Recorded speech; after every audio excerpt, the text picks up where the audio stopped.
Go get a blanket and sit down with me and I'll read to you. This is called Mike Mulligan and his steam shovel.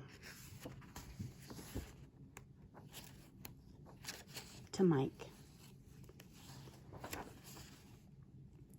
Mike Mulligan had a steam shovel, a beautiful red steam shovel. Her name was Mary Ann.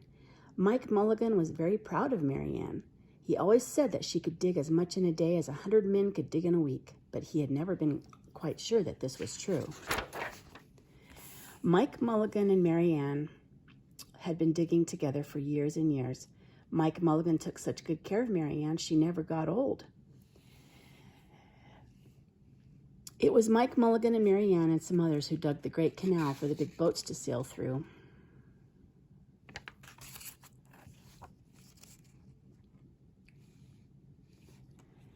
It was Mike Mulligan and Mary Ann and some others who cut through the high mountains so that trains could go through. It was Mike Mulligan and Mary Ann and some others who lowered the hills and straightened the curves to make the long highways for the automobiles.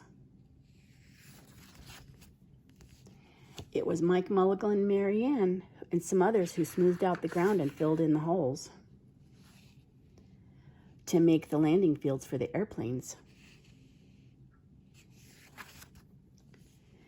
And it was Mike Mulligan and Mary Ann and some others who dug the deep holes for the cellars of the tall skyscrapers in the big cities. When people used to stop and watch them, Mike Mulligan and Mary Ann used to dig a little faster and a little better.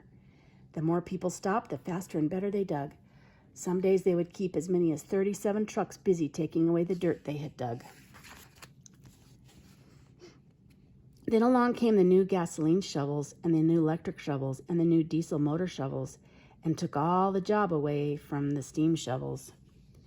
Mike and Mary Ann were very sad. No steam shovels wanted. He's crying and Mary Ann's crying. Look at that, they're so sad. All the other steam shovels were being sold for junk or left out in old gravel pits to rust and fall apart. Mike loved Mary Ann. He couldn't do that to her. He had taken such good care of her that she could still dig as much in a day as 100 men could dig in a week. At least he thought she could, but he wasn't quite sure. Everywhere they went, the new gas shovels and the new electric shovels and their new diesel motor shovels had all the jobs. No one wanted Mike Mulligan and Mary Ann anymore. Then one day Mike read in a newspaper that the town of Popperville was going to build a new town hall. "We are going to dig the cellar of that town hall," said Mike to Mary Ann, and off they started. They left the canals and the railroads and the highways and the airports and the big cities where no one wanted them anymore and went away out in the country. They crawled along slowly up the hills and down the hills till they came to the little town of Popperville. When they got there, they found that the selectmen were just deciding who should dig the cellar for the new town hall.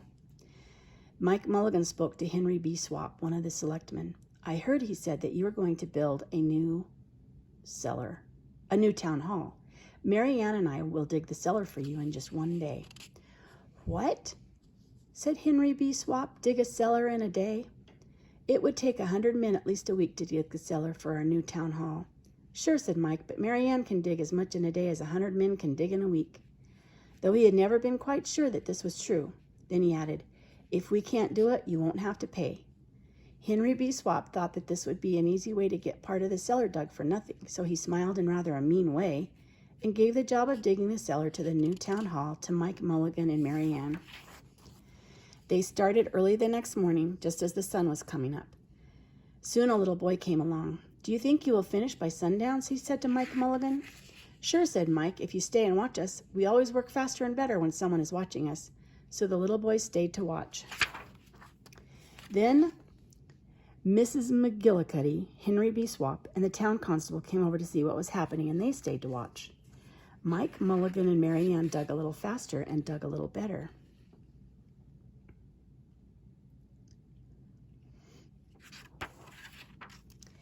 This gave the little boy an idea.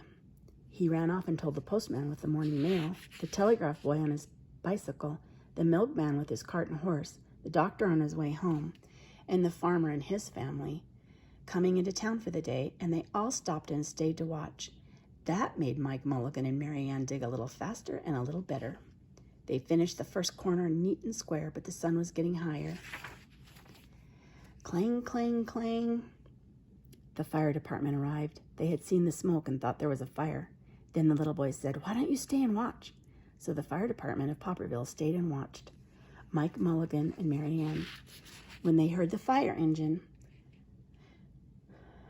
the children in the school across the street couldn't help keep their eyes on their lessons. The teacher called a long recess, and the whole school came out to watch. That made Mike Mulligan and Mary Ann dig still and faster and better. They finished the second corner neat and square, but the sun was right in the top of the sky. Never had so many people come to watch Mike Mulligan and Mary Ann. Never had they dug so fast and so well, and never had the sun seemed to go down so fast. "Hurry, Mike Mulligan, hurry, hurry," shouted the little boy. "There's not much more time." Dirt was flying everywhere, and the smoke and steam were so thick that the people could hardly see anything. But listen, bing, bang, crash, slam, louder and louder, faster and faster. Then suddenly it was quiet. Slowly the dirt settled down, the smoke and steam cleared away, and there was the cellar, all finished. All four corners neat and square, four walls straight down, and Mike Mulligan and Mary Ann at the bottom, and the sun was just going down behind the hill. "Hooray," shouted the people. "Hooray for Mike Mulligan and his steam shovel. They have dug the cellar in just one day." Suddenly the little boy said, "How are they going to get out?" "That's right," said Mrs. McGillicuddy to Henry B. Swap. "How is he going to get his steam shovel out?" Henry B. Swap didn't answer, but he smiled in rather a mean way. Then everybody said, "How are they going to get out?" "Hi, Mike Mulligan, how are you going to get your steam shovel out?" Mike Mulligan looked around at the four square walls and four square corners, and he said, "We've dug so fast and we've dug so well that we've quite forgotten to leave a way out." Nothing like this had ever happened to Mike Mulligan and Mary Ann before, and they didn't know what to do. Nothing like this had ever happened before in Popperville. Everyone started talking at once, and everybody had a different idea, and everybody thought that his idea was the best. They talked and they talked, and they argued and they fought till they were worn out, and still no one knew how to get Mike Mulligan and Mary Ann out of the cellar they had dug. Then Henry B. Swap said, "The job isn't finished because Mary Ann isn't out of the cellar, so Mike Mulligan won't get paid." And he smiled again in a rather mean way. Now the little boy, who had been keeping very quiet, had another good idea. He said, "Why couldn't we leave Mary Ann in the cellar and build a new town hall above her? Let her be the furnace for the new town hall, and let Mike Mulligan be the janitor. Then you wouldn't have to buy a new furnace, and we could pay Mike Mulligan for digging the cellar in just one day."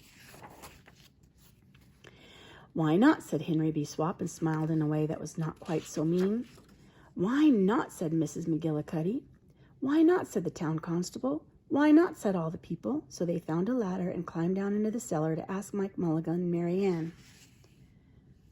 "Why not?" said Mike Mulligan. So it was decided, and everybody was happy. They built the new town hall right over Mary Ann and Mike Mulligan. It was finished before winter. Every day the little boy goes over to see Mike Mulligan and Mary Ann, and Mrs. McGillicuddy bakes him nice hot apple pies. As for Henry B. Swap, he spends most of his time in the cellar of the new town hall listening to the stories that Mike Mulligan has to tell and smiling in a way that isn't mean at all. Now, when you go to Popperville, be sure to go down in the cellar of the new town hall. There they'll be, Mike Mulligan and Mary Ann, Mike in his rocking chair smoking his pipe, and Mary Ann beside him warming up the meetings in the new town hall. The end.